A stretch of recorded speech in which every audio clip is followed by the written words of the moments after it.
We are back with our midweek update, and we are keeping the same core from yesterday while tightening exposures based on dash rank, projection, and matchup context.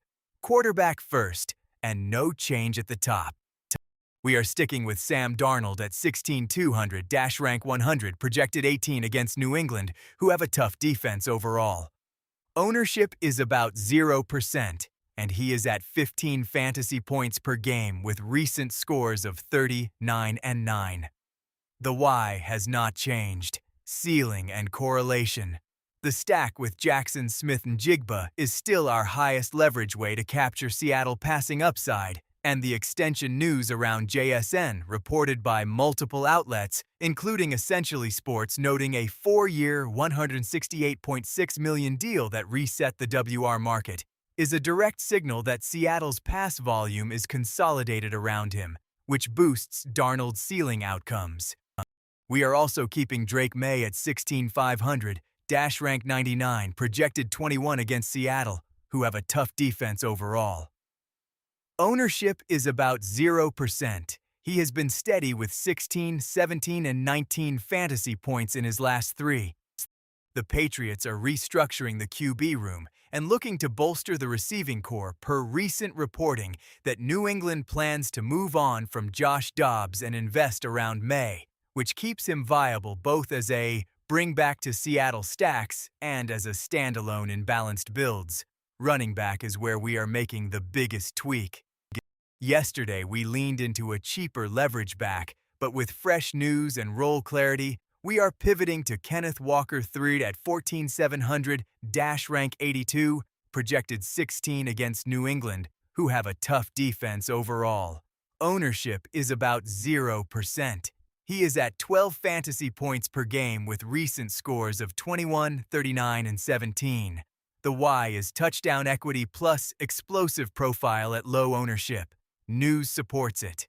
Reports have Walker signing with the Chiefs in 2026 free agency and being a Super Bowl MVP-level finisher, and local coverage noted the Chiefs' draft strategy crystallizing after adding Walker. That is the archetype we want in tournaments in a tougher matchup, because one breakaway or red zone series flips slates. Price adjusted, he functions as a leverage alternative to Seattle-heavy builds. On the New England side, we are trimming Ramondre Stevenson relative to yesterday. He is still in the pool at 13,200, dash rank 82, projected 16 against Seattle, who have a tough defense overall, with 13 fantasy points per game and recent scores of 7, 12, and 16. The reason for the trim is slate context and correlation. If you are running heavy Seattle pass stacks, he remains a fine bringback for volume and pass game usage assumptions. But in neutral builds, we prefer the ceiling archetype Walker offers at similar projection and lower expected ownership. Wide receiver, our flag stays planted on Jackson, Smith, and Jigba as the core spend. He is 11,100, dash rank 100, projected 27 against New England, who have a tough defense overall. Ownership is about 0%. He is averaging 23 fantasy points per game with recent scores of 34, 11, and 14. The why is elite role security and correlation. The record extension covered by Essentially Sports and others cements target priority, and his projection per dollar drives our Seattle stacks with Darnold. We are keeping Rashid Shaheed as a large field pivot only. He is 6,300, dash rank 92. Projected 10 against New England, who have a tough defense overall. Ownership is about 0%. He is at 9 fantasy points per game with recent scores of 6, 9, and 1. The why is volatility plus ancillary leverage. News notes that he is staying in Cascadia and that he set a season record with a big play against Atlanta, underscoring spike week ability. In small fields, we continue to consolidate around JSN, but in MME, Shaheed can round out Darnold double stacks at a salary that balances builds. Tight end stays the course. We are keeping Hunter Henry at 10,500, dash rank 93, projected 10 against Seattle, who have a tough defense overall. Ownership is about 0%. He is at 11 fantasy points per game with recent scores of 3, 2, and 15. The why is red zone role and correlation with May. Sportsline's prop coverage around Henry this season has repeatedly highlighted his scoring potential, which is how we want to attack a strong defense. We are also still comfortable with A.J. Barner at 7,200 rank 90, projected 8 against New England, who have a tough defense overall. Ownership is about 0%. He is at 9 fantasy points per game, with recent scores of 3, 0, and 3. The why is salary relief attached to Seattle red zone concepts. Even with Clint Kubiak moving on per this week's reporting, Barner remains the punt that unlocks premium WR spend in Darnold stacks. Kicker is unchanged.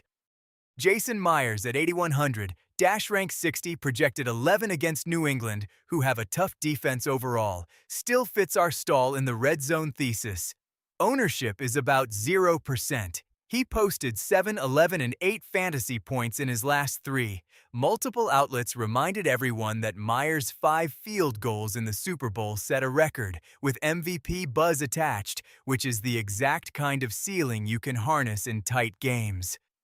On the other side, Andy Borregales at 7,500, rank 57, projected 9 against Seattle, who have a tough defense overall, remains a rock-solid value. Ownership is about 0%. He posted 4, 4, and 10 in his last 3, and essentially sports profiled how he became New England's reliable primary kicker as a rookie. In May builds, he is a clean correlation for drives that stall just outside the red zone. Defense and special teams hold steady. Patriots D at 6,000, rank 58, with recent scores of 12, 7, and 5, remain our preferred leverage against popular Seattle stacks. The why is simple. Darnold's willingness to push downfield increases sack and turnover variance. If you are light on Seattle, this is a direct way to gain leverage on the field. For pure salary relief, we are introducing the Seahawks value at 4,400 in flex as a punt in large fields when you are fading May. This is a price-based unlock that allows you to jam Darnold plus JSN plus a premium secondary piece without sacrificing too much median on the rest of the roster. Quick notes on ancillary Patriots pass catchers. We are keeping Mac Hollins as a deep tournament pivot only at 5,400 rank 73, projected 8 against Seattle, who have a tough defense overall. Ownership is about 0%. He has 8 fantasy points per game with recent scores of 7, 14, and 8, and New England's decision to honor an incentive despite him falling just short of 50 reception signals, a steady roll. Pair him with May if you need a sub-6K filler. To close with stacks, we are doubling down on Seattle passing. Darnold to JSN remains our core, with Barner as the punt ad and Myers as a correlated kicker for field goal equity against a tough defense. Bring it back with Hunter Henry or Borregales to capture New England red zone and kick volume. If you prefer the contrarian path, build around Drake May with Henry or Hollins, correlate with Myers on the other side, and use Kenneth Walker III as your leverage RB to differentiate from Seattle-heavy constructions. The changes today center on upgrading the RB pool to Walker for ceiling and ownership leverage, while reaffirming JSN and Darnold as the clearest path to the top of the slate, supported by both projection and the contract extension news cycle.